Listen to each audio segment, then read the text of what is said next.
but one might save your child's life. Not what I thought you were going to say. Ask if there's an unlocked gun in the house before sending your child over to play.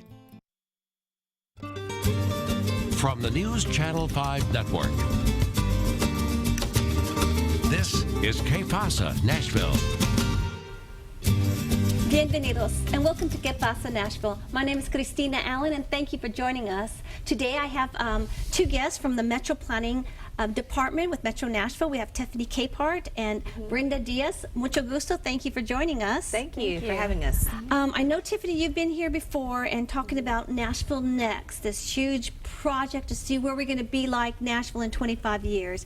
Kind of tell us what that project is and why it got started. Okay, well, Nashville Next, this is an exciting project because every city has just a plan that guides how it should grow over time. You know, people live in a city, we go to work, we go to school, we take our kids to the park, we go to the grocery store, but we don't always think about how all those things work together and, you know, who it's makes... intentional. Yeah. A lot of it's intentional. A lot of it's intentional, and so we do that through planning, and planning helps us talk to the community, but then also think about how we grow as a city over time.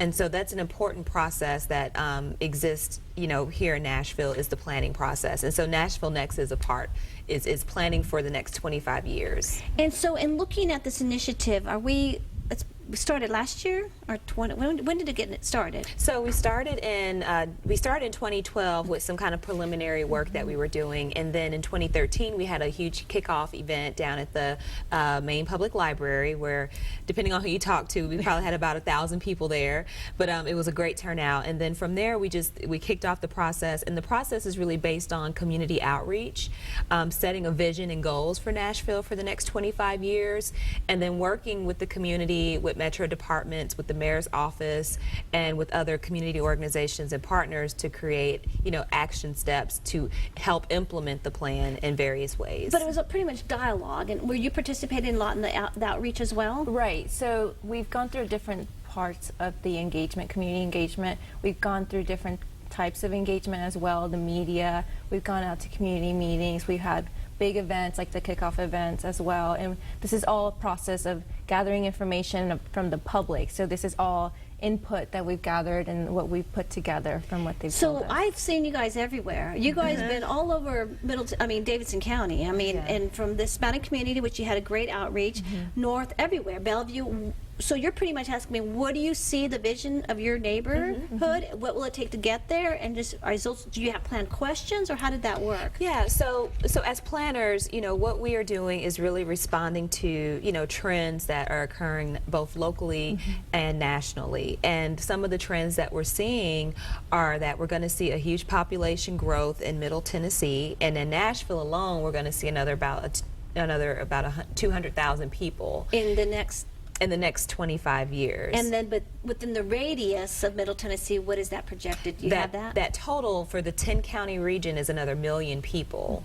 So if you think about that, that's, you know, people's families naturally growing, you know, and then also just cities naturally grow. Either they have population growth or population decline. And so luckily, Nashville is going to be growing. And so we have to think about, as we get new residents, as people's families grow naturally, you know, where are people going to live? How are they going to get around? Talking about, you know, transportation, bus, car, biking, walking, where are they going to work? Where are they going to shop and recreate, and all of that. It also gives some definition for those that are wanting to build a new building in an area that's overpopulated, or, you know, if it's underpopulated, knowing that the growth is going to happen. I still think of Germantown, and who would ever thought that condo that went up there years ago is now the place to be, you know, and the sounds is out there. So you can, but it probably was projected in some way to kind of build business in that area. Yeah, and so with population growth, you know, what we're seeing is that, you know, you've got people that, you know, younger families, younger folks that are starting families a lot taking longer to start their family.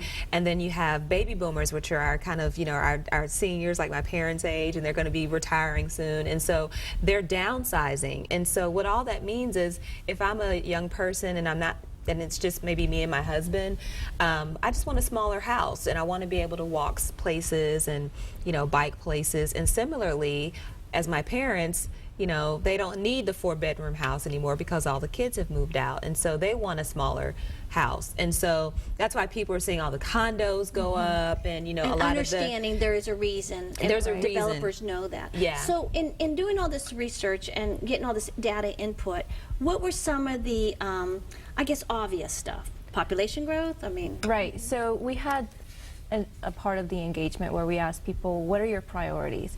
And some of their priorities were transit and affordable living, and also public education, which has always been a given, right? But the way that we've been planning so far is based on what we've had input from, and so our map, our preferred future map, and our growth and preservation concept map has been really based on where people have wanted to see that growth and how they want to see, where they want to see more development spur up. And actually, one of those areas is in South Nashville. We have a few centers there too, where we are designating a possibility area where we will see more growth, more development, with also supporting the transit that's planned there as well. Okay, so let's talk transportation. I mean, I'm not going to beat a dead horse. I know that's a hot topic, especially with the mayoral candidates and stuff. But theoretically, when I listen to the radio in the morning getting ready, and I take my children to downtown East Nashville for schools downtown, and I'm looking at the interstates, and you always hear the 65 in Trinity, and you always hear I-24 Harding, everyone coming into the city from outer-lying suburbs. That is going to continue as we continue to have Bridgestone in their corporate office and adding X amount of new jobs. So we have to project that cluster of cars, and how is a better way to do that. So, you know, what did Nashville Next tell you in terms of that transportation of suburbs growing and coming in as workers? Is that obvious? Yeah. So in addition to the number of people coming, we also are going to add an additional 300,000 jobs, right? And that does impact how we get around the region, because I may live in downtown but may work in Cool Springs, or I may live in Antioch and work in downtown, so I have to move around for employment. And so Nashville Next talks about, you know, creating a more robust and you know, frequent and reliable transportation system. Right now, if I live in Antioch and I want to go to Brentwood, I have to take a bus into downtown, transfer, and then come back out.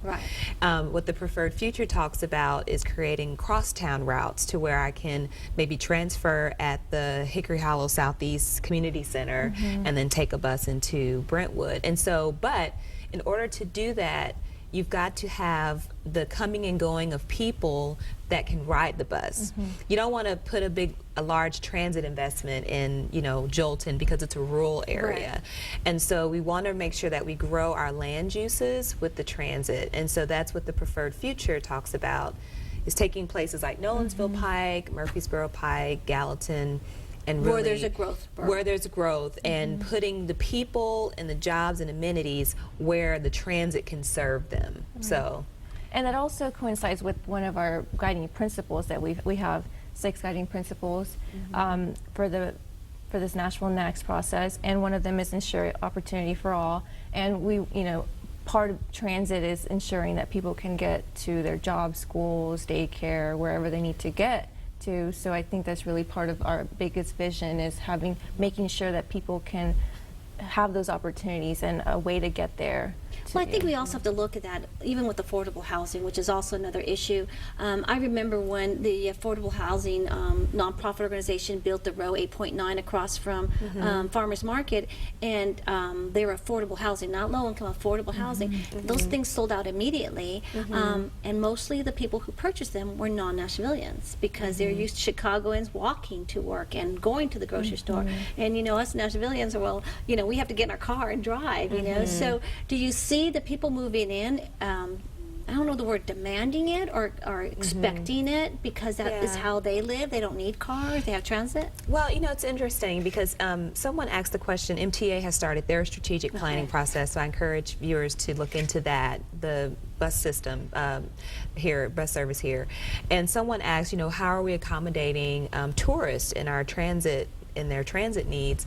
And the CEO of the MTA said, you know, if we can make transit work for the people who live here now, it'll work for the people who are visiting our city or just relocating to our city. And I thought that was a really a great comment to say, because people now in Nashville are demanding this. Right. You know, my husband and I live in Antioch. We've lived there for about 7 years. We've been in. He's from Nashville. Yeah. I've been in Nashville for many years, and you know, we are even thinking about, you know, we don't have sidewalks to where we can walk to the park, and you know, that's an issue for us where we live, and so we need to make Nashville better for the folks who have been here for years and have made Nashville home, but then folks that are attracted to Nashville and all the great things, they're attracted for a reason, And that's true. and they'll continue to be attracted. And I think with all these, and I'm going to go a little bit into schools, and we'll take a quick break, but if we have, my daughters go to a couple of magnet schools, and they take the MTA bus from the magnet schools to Central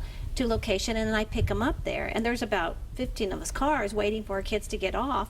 And now my daughter will say, okay, I'm going to take the bus. I'm like, oh, wait a minute, it's a Saturday. But they know these routes. They know where to get off because their friends are so accustomed to it. That to me is a breath of fresh air, because parking, you know, when you want to go to Live on the Green and there's just no parking, we have that as a choice. But we're going to take a quick break, and we're going to continue talking to Metro Planning Department and talking about Nashville Next, where we are in the next 25 years, and we're going to focus on the Latino community. Join us. We'll be right back.